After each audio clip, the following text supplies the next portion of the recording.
legislature will finally work together to deliver for New Yorkers. But before I deliver our positive budget trends, let's look at another trend which is increasingly positive. Today, positive COVID cases are at 22,312, down 75% from our peak of 90,132 on January 7th, less than 2 weeks ago, and that's incredible. And cases dropped 34% in the last 7 days, while cases across the rest of the United States went down only by 5%. Our positivity rate is down to 12.48%, nearly an 11% drop from the peak on January 2nd, and hospitalizations continue to trend downward as well.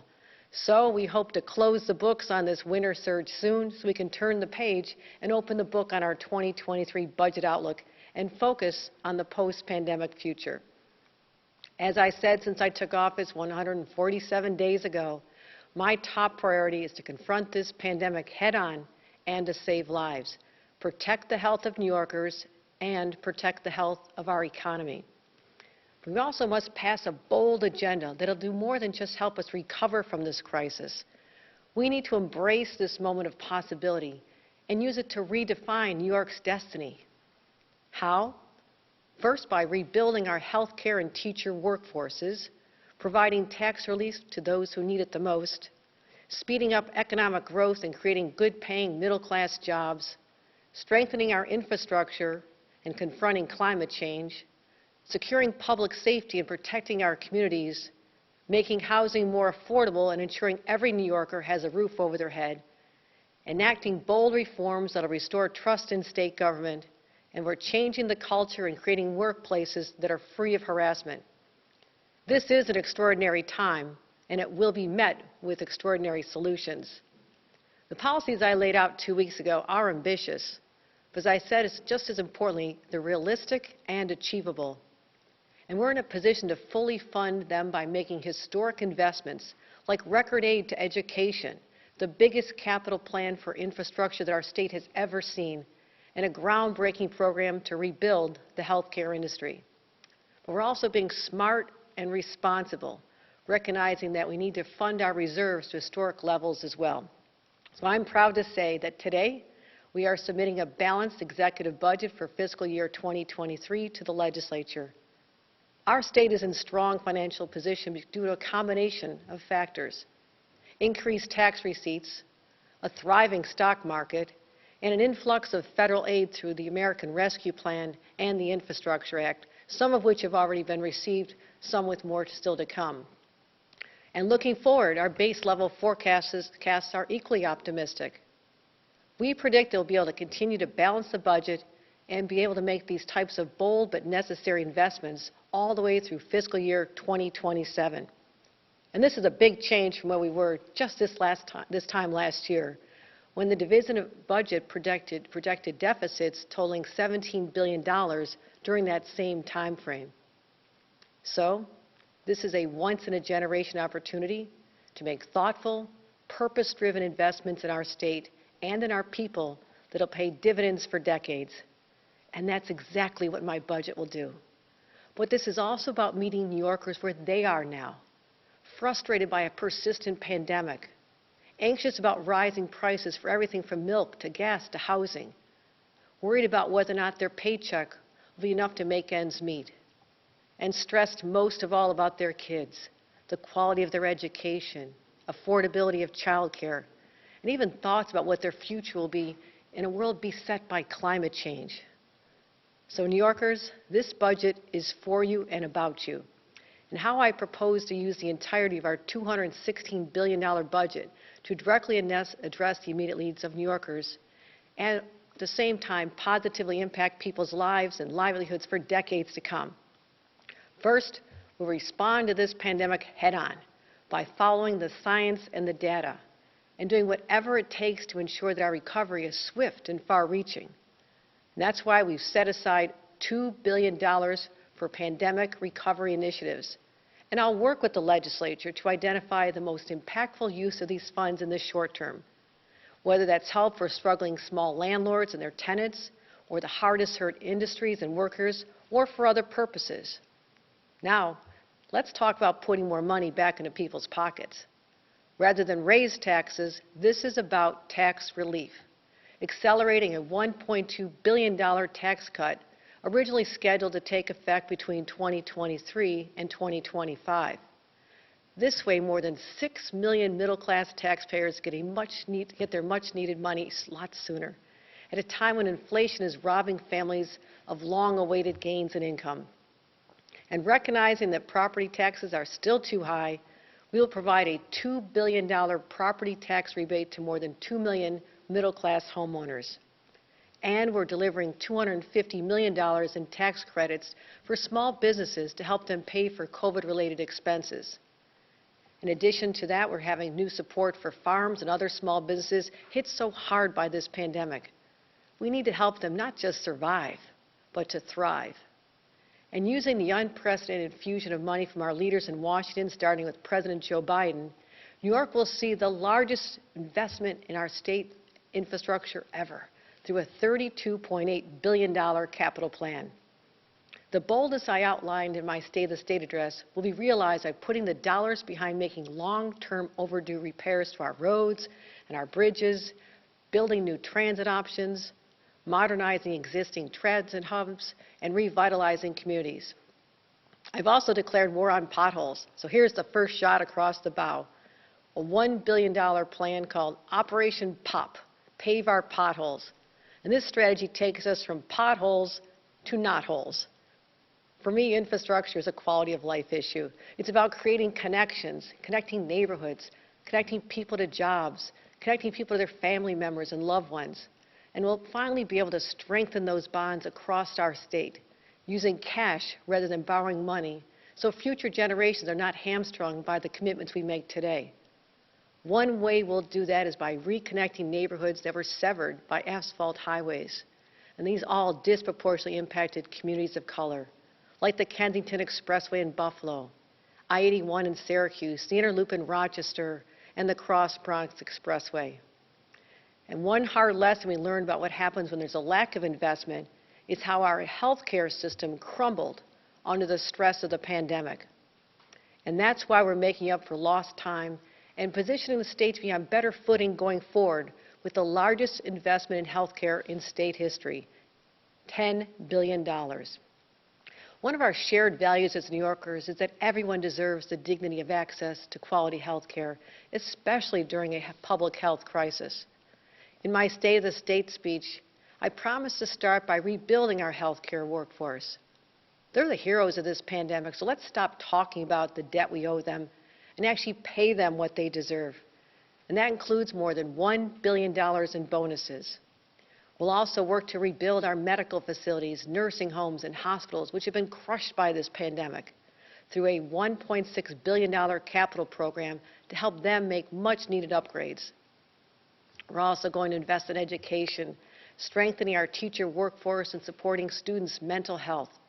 We'll provide more than $31 billion in aid for our schools, continuing our commitment to fully fund education and foundation aid, and that brings us to the highest level the state has invested in education ever. And this should be used to continue expanding our pre-K program to school districts all across the state and for much-needed after-school programs. Because working parents need all the support they can get, we're also increasing our investments in child care to more than $1.4 billion. This will make 400,000 more families eligible for child care subsidies and will invest more in child care workers as well. To boost our economy, we'll make significant investments in our workforce development programs, support for small businesses, and the revitalization of downtowns across the state, so we can be the most worker-friendly and business-friendly state in the nation, with all the different engines of our economy firing on all cylinders. And we'll ensure that the new businesses we're going to draw to New York will have access to a well-trained and educated workforce. And how we do that is by making our statewide higher education system the very best in the entire nation. We're going to increase operational support for SUNY and CUNY, the engines of social mobility, and we're adding $1.5 billion over the next 5 years. And we're investing $150 million into the expansion of the tuition assistance program so it's available to part-time students, giving them a chance. which means more students won't have to choose between work and getting their degree. We'll also make that assistance available to people in prison as part of our Jails to Jobs initiative. And we're going to confront that climate crisis with the urgency that is required. That's why my budget includes $4 billion for the landmark Clean Water, Clean Air, and Green Jobs Environmental Bond Act, and the largest ever investment in the Environmental Protection Fund. We must speed up our transition to clean energy, and New York will lead the way by making a nation-leading $500 million investment in offshore wind energy. And we have to confront the housing affordability crisis. And one way we'll do that is by advancing a new $25 billion 5-year housing plan to create and preserve 100,000 affordable homes, including 10,000 homes with supportive services for vulnerable populations. And everyone deserves to feel safe on the streets, in schools, in their homes, and in their communities, and during their commutes. And in too many communities, they just don't. So we're going to prioritize public safety, starting with $224 million investment into programs that will reduce gun violence and other programs to help children in our streets. And we'll confront the other public health crisis that is taking far too many New Yorkers' lives, and we'll take it on head on, because that is something that has destroyed the lives of too many of our loved ones. So we're going to make a $400 million multi-year investment in opioid and substance abuse addiction services. Of course, this is just a small sampling of everything that's included in the 2023 budget. But the bottom line is that we'll make smart investments to ensure we not only recover from this pandemic, but emerge from it stronger than ever before. And I want to be very clear. We're going to do it by taking a fiscally responsible approach, because we know that the federal funds will eventually run out, and that's why we're not banking on them for the future. We're not creating recurring expenses or new programs we can't pay for.